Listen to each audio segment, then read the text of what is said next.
Economic calculation channel में सभी विद्यार्थियों का हार्दिक अभिनंदन है।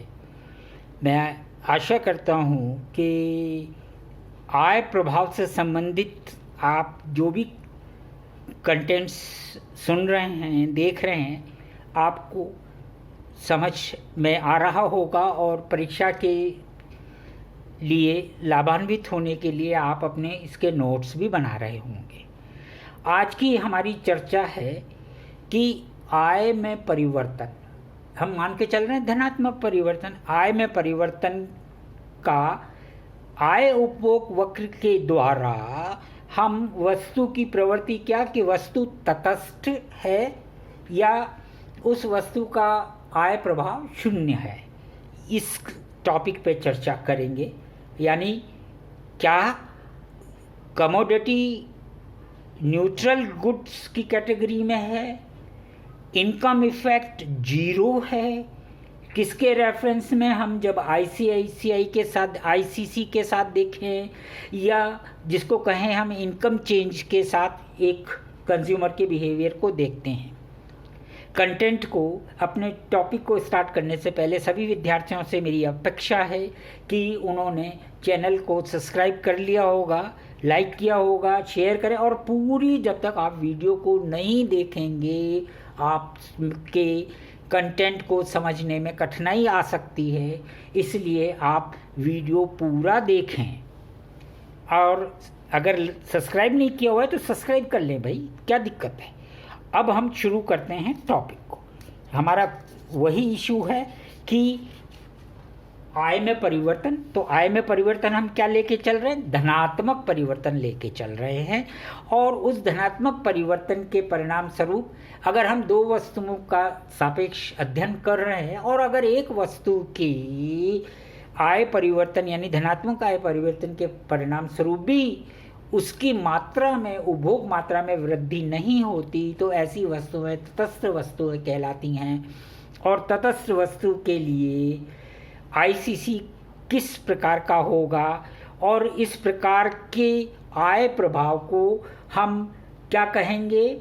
शून्य आय प्रभाव कहेंगे। इसकी हम चर्चा इस डायग्राम से करेंगे।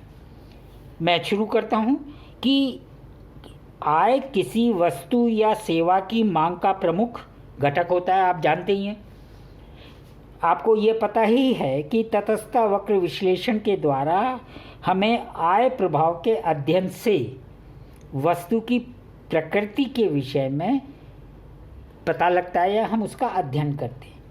प्रश्न हमारा क्या है, समस्या क्या है कि उपभोक्ता की आय में परिवर्तन, क्या उदाहरण क्या ले रहे हैं? धनात्मक के परिणाम स्वरूप यदि उपभोक्ता एक वस्तु के प्रति व्यवहार अपरिवर्तित रखता है, यानी उसके उपभोग में कोई परिवर्तन नहीं करता है, तो क्या है? उसका उत्तर क्या है?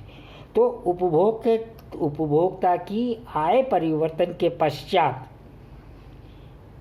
उपभोक्ता की आय परिवर्तन के पश्चात उपभोक्ता एक वस्तु के उपभोग में परिवर्तन नहीं करता है, न बढ़ाता है न घटाता है।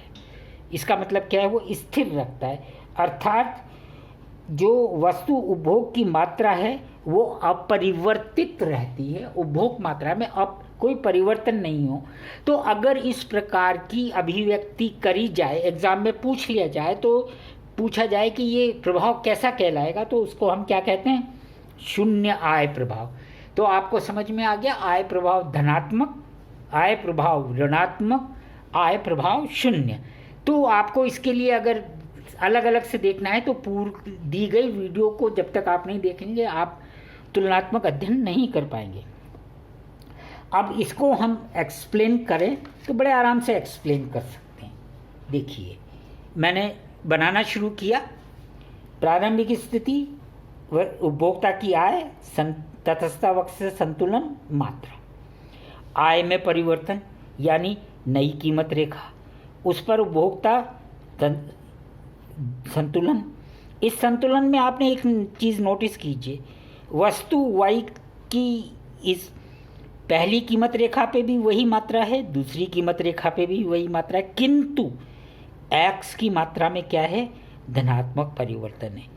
अगर आय और बढ़ती है तो अब आप देखिए, हमने तीसरा कीमत रेखा देखी जिस पे संतुलन का बिंदु देखा, परंतु यहाँ भी हमने क्या देखा कि वस्तु Y की मात्रा में कोई परिवर्तन नहीं हुआ। आय बढ़ी, वस्तु X का उपभोग मात्रा बढ़ी, ठीक है, किंतु Y की मात्रा में कोई परिवर्तन नहीं हुआ। तो इस प्रकार की अगर अभिव्यक्ति आ जाए तो इसको हम शून्य आय प्रभाव से भी बता सकते हैं, या इस अभिव्यक्ति को शून्य आय प्रभाव भी बता सकते हैं। अब फिर आगे बढ़िए, मैंने इसको पूरा सामूहिक रूप से बता दिया। मूल बिंदु से कीमत रेखा दूर होती जा रही है, समानांतर है, अर्थात आय में परिवर्तन हो रहा है किंतु कीमत में कोई परिवर्तन नहीं है।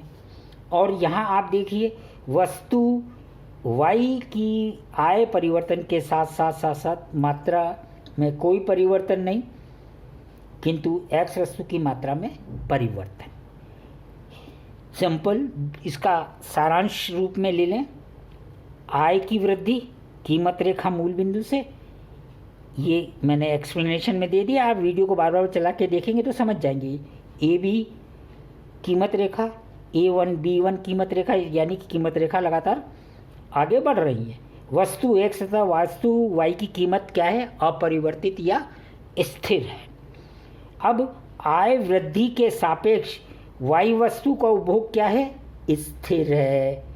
तो वस्तु Y क्या कहलाएगी? तटस्थ वस्तु या न्यूट्रल गुड्स की कैटेगरी में आएगा। आय वृद्धि के सापेक्ष, है ना, ये बढ़ रही है, आय वृद्धि के सापेक्ष वस्तु X के उपभोग में क्या हो रही है? वृद्धि हो रही है। तो वस्तु X क्या कहलाएगी?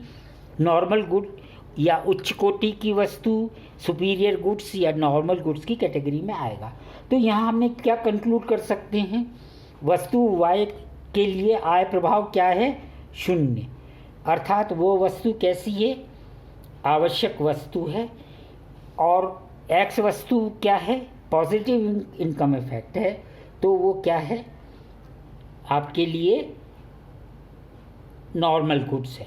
अब आप कहेंगे, आपको पता ही है कि अगर वस्तु का उपभोग कोई परिवर्तन नहीं हो आय के साथ, तो आपके जीवन में बहुत चीज़ें हैं जिसका आप किताबों में और आप खुद अपने जीवन में देखते हैं। नमक सबसे बढ़िया उदाहरण है कि आय कितना भी परिवर्तित हो जाए किंतु व्यक्ति विशेष के द्वारा उपभोग की गई नमक की मात्रा वही रहेगी।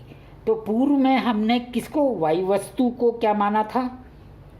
निम्न कोटि की, क्योंकि एग्जामिनर आपसे पूछ सकता है कि Y वस्तु को तटस्थ वस्तु बताते हुए चित्रण कीजिए, डायग्राम बनाइए, या X वस्तु को डायग्राम बनाइए जबकि वो न्यूट्रल या तटस्थ वस्तु हो। तो अब इसी के लिए आपको कन्फ्यूज़न नहीं हो तो पूर्व डायग्राम में मैंने आपसे क्या Y वस्तु को तटस्थ बता दिया, यहाँ X वस्तु आपकी तटस्थ है। परिवर्तन, आय परिवर्तन, अलग अलग संतुलन, तो यहाँ पे आप बिल्कुल वही है एक्सप्लेनेशन कि आय वृद्धि कीमत रेखा मूल बिंदु से बढ़ रही है। आय और कीमतें क्या हैं? दोनों वस्तु की स्थिर है। आय वृद्धि के सापेक्ष Y वस्तु की उपभोग मात्रा में वृद्धि ज़्यादा है और Y वस्तु क्या हो गई? सामान्य वस्तु हो गई। जबकि आय वृद्धि के सापेक्ष वस्तु X की उपभोग मात्रा क्या है? अपरिवर्तित या स्थिर है, अतः वस्तु Y तटस्थ वस्तु हो गई। तो शून्य आय प्रभाव क्या हो गया? शून्य। एग्जाम्पल आपके एग्जाम में आता है, पूछ लिया जाए मल्टीपल चॉइस करके कि भाई शून्य आय प्रभाव किस वस्तु के लिए होता है? तो तटस्थ वस्तु के लिए होता है। यहाँ पर हम अपने इस टॉपिक को विराम देते हैं। चैनल को सब्सक्राइब कर लीजिए जिससे आगे वाले टॉपिक के बारे में आपको सूचना प्राप्त हो जाए। धन्यवाद।